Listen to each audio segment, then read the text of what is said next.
start of this season all the way through. How do we put in perspective what Georgia did this year, capping it off last night? Greeny, they had the yet you lack one thing. Georgia's been a powerhouse the last several years, but the one thing they lacked was winning a championship, and the other thing was overcoming Alabama.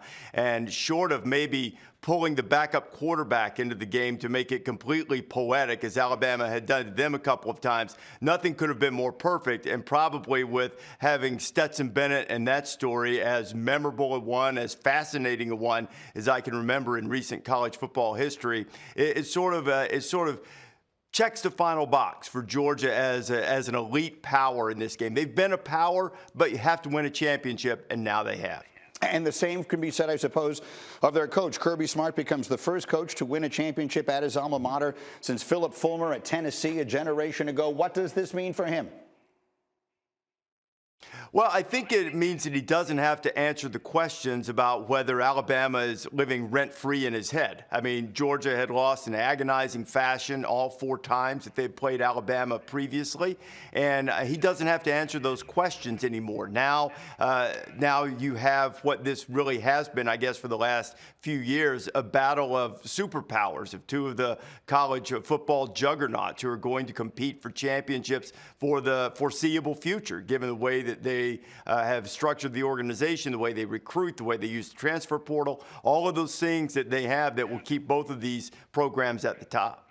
And so let's then go to Alabama, because this is a sport where we always start looking ahead to the following year immediately, and they will have the best player with Heisman winner Bryce Young coming back. I know that Vegas has made them the favorites next year. Will they be the best team in the country as next season begins?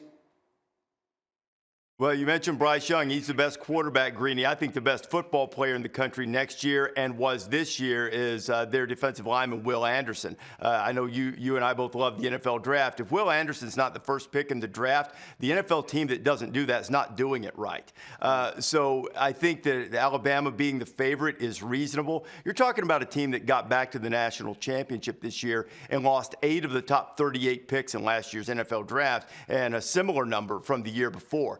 So I think in many ways they're going to be just as strong, if not stronger. They had some injury problems, which are well documented at wide receiver and running back and defensive back. So I think both these 2 teams will be right at the top in terms of preseason favorites. That's Rece Davis. A busy night last night. Thanks for getting up, my friend. I appreciate it very much. You bet, Green. Thank you for watching ESPN on YouTube. For live streaming sports and premium content, subscribe to ESPN+.